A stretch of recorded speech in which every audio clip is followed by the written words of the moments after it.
जिन भारतवंशियों की उपलब्धि और कामयाबी पर हम इतना खुश होते हैं, उनसे हमारे देश को कभी कुछ हासिल नहीं हुआ। आज दुनिया के 8 से ज्यादा देशों के राष्ट्र प्रमुख भारतीय मूल के हैं, जिनमें ब्रिटेन के अलावा मॉरिशस, सिंगापुर, सेशल्स, गुयाना और सूरीनाम के राष्ट्रपतियों का नाम शामिल है। इसके अलावा पुर्तगाल के मौजूदा प्रधानमंत्री भी भारतीय मूल के ही हैं।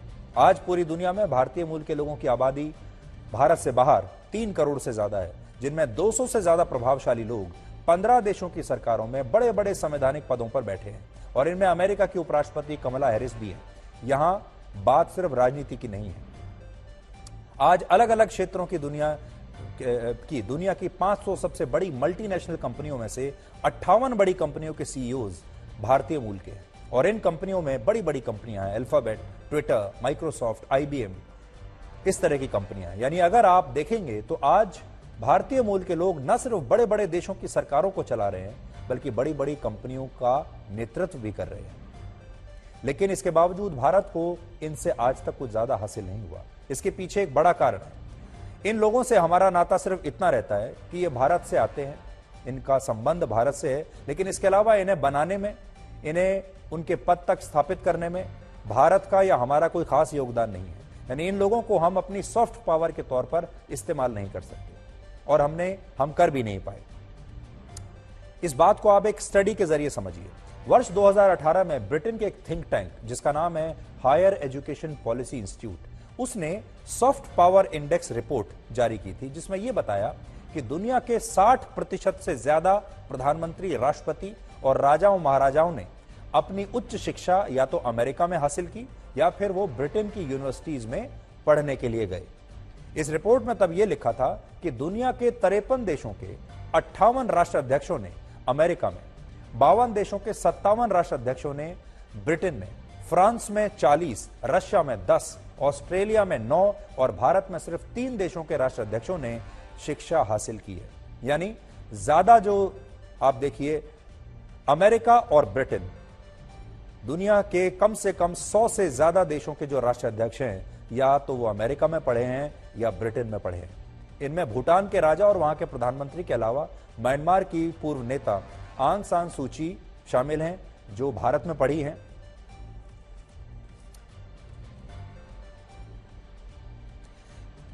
इनमें से ज्यादातर लोगों ने अपनी उच्च शिक्षा या तो ब्रिटेन में हासिल की या फिर अमेरिका में। और जब ये लोग वहां की यूनिवर्सिटी से पढ़कर बाहर आते हैं, अपने देश की राजनीति में वापस आते हैं, अपने संवैधानिक पदों पर बैठते हैं, तो ये लोग दिल और दिमाग दोनों से वहीं के हो चुके होते हैं जहां इन्होंने पढ़ाई की होती है और ये देश भी इन लोगों को अपने विचारों और अपनी सोच के हिसाब से ढाल लेते हैं। उदाहरण के लिए, जब भारतीय मूल की कमला हैरिस अमेरिका की उपराष्ट्रपति बनी, तब हमारे देश में उनकी जीत का बड़ा जश्न मनाया गया। लोगों ने बहुत पटाखे फोड़े। लेकिन आज आप खुद सोचिए, कमला हैरिस ने भारत के लिए अब तक क्या किया है। कड़वा सच यह है कि कमला हैरिस भारतीय मूल की हैं जरूर, लेकिन वो मन से भारतीय नहीं है और कश्मीर के मुद्दे पर उनके विचार भारत के पक्ष से बिल्कुल अलग रहे हैं। यानी कमला हैरिस का उस पद पर बैठने का भारत को कोई फायदा नहीं हुआ, बावजूद इसके कि हम मानते हैं कि वो भारतीय मूल की है। इसी तरह ऋषि सुनक भी भारतीय मूल के हैं जरूर, लेकिन मन से शायद भारतीय नहीं है, बल्कि वो मन से आज भी ब्रिटेन के नागरिक हैं। वो ब्रिटेन के प्रधानमंत्री हैं और जो ब्रिटेन के लिए सही होगा वो करेंगे, ना कि भारत के लिए। और इसीलिए कुछ लोग उनके लिए, या वहां पर रहने वाले बहुत सारे जो एशियाई मूल के लोग होते हैं, उन्हें वहां कोकोनट या ओरियो जैसे शब्दों का इस्तेमाल करके बुलाया जाता है, जो असल में एक नस्लीय टिप्पणी है। ब्रिटेन के कुछ लोग मानते हैं कि ऋषि सुनक बाहर से ब्राउन जरूर है, यानी उनका रंग भारतीयों जैसा है, लेकिन वो अंदर से अंग्रेजों की तरह है और वो असल में एक ब्रिट है, ना कि भारतीय। और उन्होंने ये कहा जाता है, वहां पर जो ब्रिटेन के होते हैं उन्हें ब्रिट कहा जाता है और लोगों का वहां ये कहना है कि वो भारतीय से ज्यादा एक ब्रिट है। हालांकि इसके बावजूद ब्रिटेन की कमान ऋषि सुनक को मिलने से आज सबसे ज्यादा खुश भारत के लोग ही हैं, क्योंकि ब्रिटेन वही देश है जिसने हम पर 200 वर्षों तक राज किया। जिस ब्रिटेन ने एक जमाने में हमसे लगान वसूला था, उसी ब्रिटेन के लगाम एक भारतीय मूल के नेता के हाथ में आज आ गई है। इसके अलावा बहुत सारे लोग ये भी कह रहे हैं कि दिवाली का इससे अच्छा तोहफा और कुछ हो नहीं सकता। यानी हमारे देश के लोग सिर्फ इस बात से खुश और उत्साहित हैं कि ऋषि सुनक भारतीय मूल के हैं और हिंदू हैं, लेकिन इसकी पूरी सच्चाई क्या है आज आपको जान लेनी चाहिए। ऋषि सुनक भारतीय मूल के जरूर हैं, लेकिन उनका और उनके माता पिता का जन्म भारत में नहीं हुआ था। बल्कि वो पहले अफ्रीकी देश केनिया में रहते थे और बाद में वहां से ब्रिटेन आए। असल में ऋषि सुनक के दादा और दादी अविभाजित भारत के संयुक्त पंजाब में रहते थे। यह आजादी से पहले की बात है, जब एक ही भारत हुआ करता था, जिसकी वजह से उन्हें भारतीय मूल का अभी कहा जा रहा है। और यह बात है 1930 के आसपास की। उस समय संयुक्त पंजाब में गुजरांवाला नाम का एक गांव था, जहां रामदास सुनक का परिवार रहता था और रामदास सुनक ऋषि सुनक के दादा थे। और यह गांव आज पाकिस्तान के पंजाब प्रांत में है। वर्ष 1935 में रामदास सुनक की केनिया में एक क्लर्क की नौकरी लग गई और इसके बाद वो गुजरांवाला से केनिया चले गए और उनकी पत्नी, जिनका नाम था सुहाग रानी सुनक, और उनकी मां गुजरांवाला से दिल्ली आ गए।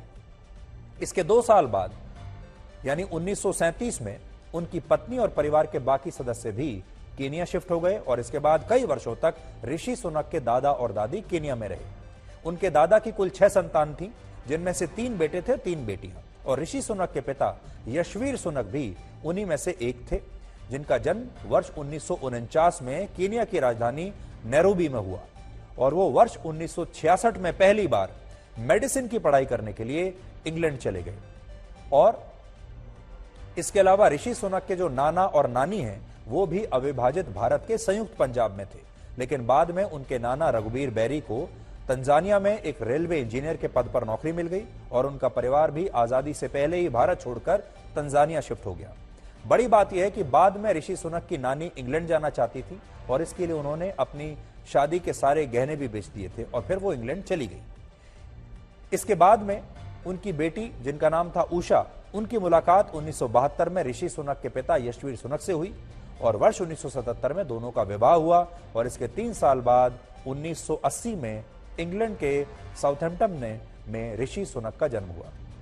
यानी अगर आप देखेंगे तो ऋषि सुनक का परिवार आज से 85 वर्ष पहले ही भारत छोड़कर जा चुका था, जब हमें आजादी नहीं मिली थी। और इसके बाद उनके परिवार ने खुद को दूसरे देशों के हिसाब से ढाला जहां वो रहते थे, यानी केनिया के हिसाब से डाला और बाद में इंग्लैंड के, ब्रिटेन के हिसाब से डाला। और ऋषि सुनक क्योंकि ब्रिटेन में ही पैदा हुए हैं, इसलिए वो ब्रिटेन के सच्चे नागरिक हैं। हालांकि ऋषि सुनक का भारत से जो सबसे बड़ा रिश्ता है वो है उनकी शादी का रिश्ता।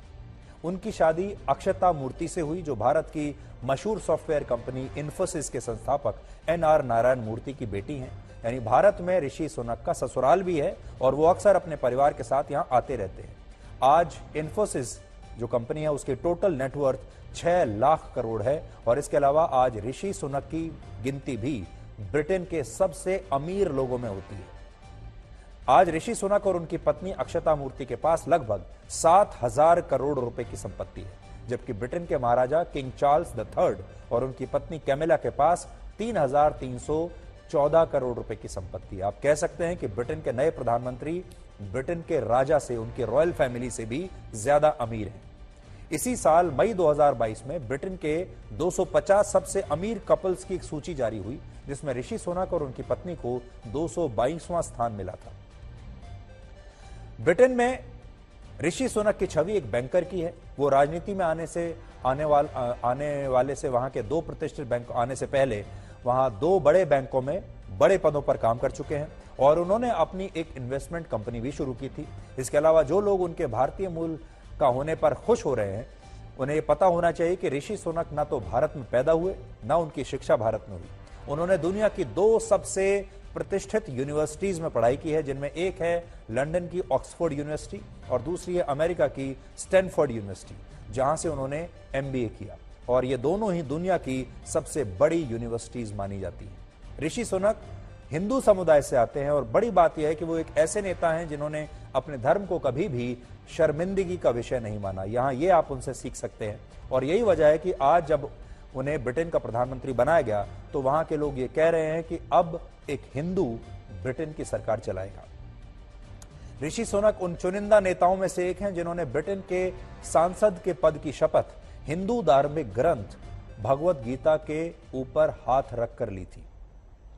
इसके अलावा 2020 में जब वो ब्रिटेन के वित्त मंत्री बने, तब भी उन्होंने दिवाली के मौके पर अपने आधिकारिक आवास, जो उस समय 11 डाउनिंग स्ट्रीट था, वहां पर उन्होंने दिए जलाए थे। और ये तस्वीरें हम आपकी तभी की तस्वीरें हैं, वो आपको दिखा सकते हैं ऋषि सुनक कैसे दिवाली मनाते हैं।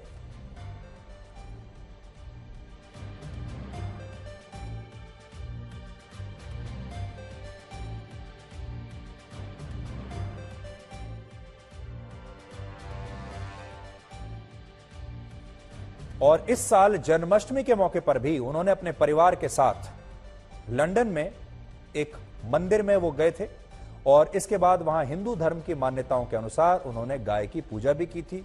उस समय भी इस तस्वीर की चर्चा पूरी दुनिया में हो रही थी।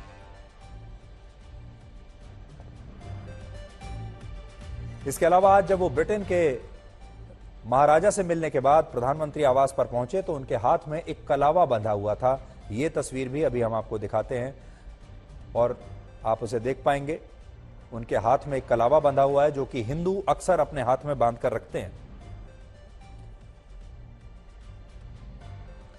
बड़ी बात यह है कि ऋषि सुनक सार्वजनिक जीवन में अपने धर्म को कभी भी छिपाने की कोशिश नहीं करते, धर्म निरपेक्ष बनने की कोशिश में अपने हिंदू धर्म को नहीं छुपाते और इसलिए आज भारत के 100 करोड़ से ज्यादा हिंदू चाहें तो इस बात को लेकर खुश हो सकते हैं।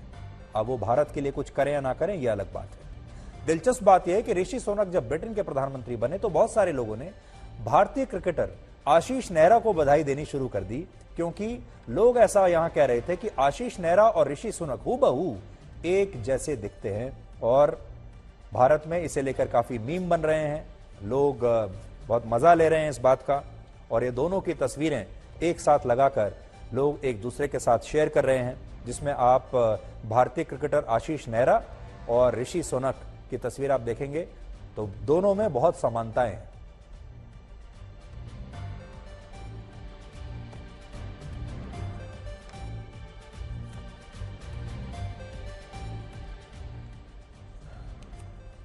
हमारे देश के लोग ऋषि सुनक की भारतीय पहचान को लेकर तो बहुत खुश हो सकते हैं और उन्हें गर्व करना भी चाहिए, लेकिन इसके साथ ही आपको यह भी याद रखना चाहिए कि ऋषि सुनक को ब्रिटेन का प्रधानमंत्री इसलिए नहीं बनाया गया क्योंकि वो भारत से आते हैं। असल में उनके प्रधानमंत्री बनने की दो बड़ी वजह है। पहली है उनकी काबिलियत। 2020 में जब कोविड की महामारी आई तब उस मुश्किल दौर में उन्हें पूर्व प्रधानमंत्री बोरिस जॉनसन ने अपनी सरकार में वित्त मंत्री बनाया और उस समय ऋषि सुनक के सामने 3 बड़ी चुनौतियां थी। पहला, कोविड के आर्थिक असर को कम करना, दूसरा नौकरियां बचाना और तीसरा कंपनियों को आर्थिक मदद देना ताकि देश की अर्थव्यवस्था को नुकसान न पहुंचे। और इन तमाम चुनौतियों के बीच तब ऋषि सुनक एक विशेष आर्थिक पैकेज लेकर आए थे जिसके लिए उनकी बहुत तारीफ हुई। उन्होंने ब्रिटेन की टूरिज्म इंडस्ट्री को 10,000 करोड़ और होटल इंडस्ट्री को एक अलग योजना के तहत 15,000 करोड़ रुपए दिलवाए। इसके अलावा वो एक जॉब रिटेंशन स्कीम भी लेकर आए जिसके तहत वहां सरकार योग्य कंपनियों को उनके कर्मचारियों की तनख्वाह और दूसरे खर्चों का 80% हिस्सा अपने पास से देती थी। इस स्कीम के तहत वहां लगभग हर कर्मचारी को औसतन महीने में करीब 2.5 लाख रुपए मिलते थे। यानी ऋषि सुनक ने संकट के इस दौर में ब्रिटेन की अर्थव्यवस्था को अपने नए आइडियाज के जरिए एक नई उम्मीद दिखाई और उनकी इसी काबिलियत की वजह से वो इतने कम समय में ब्रिटेन के प्रधानमंत्री बने। उनका राजनीतिक जीवन सिर्फ 7 साल पहले 2015 में शुरू हुआ था जब वो इंग्लैंड के रिचमंड सीट से सांसद चुने गए और उस समय किसी ने यह कल्पना नहीं की थी कि वो सांसद बनने के सिर्फ 7 साल के अंदर ब्रिटेन के प्रधानमंत्री बन जाएंगे। ये सब कुछ उनकी काबिलियत की वजह से हुआ। उनके प्रधानमंत्री बनने की दूसरी वजह है लिज ट्रस के इस्तीफे के बाद ब्रिटेन का कोई भी नेता प्रधानमंत्री बनना नहीं चाहता था और इस रेस में उनके खिलाफ 2 ही नेता थे और उन दोनों नेताओं ने भी अपना नाम वापस ले लिया और कंजर्वेटिव पार्टी को इसके अलावा उनके पास कोई विकल्प नहीं था कि वो ऋषि सुनक को अपना प्रधानमंत्री बना दे।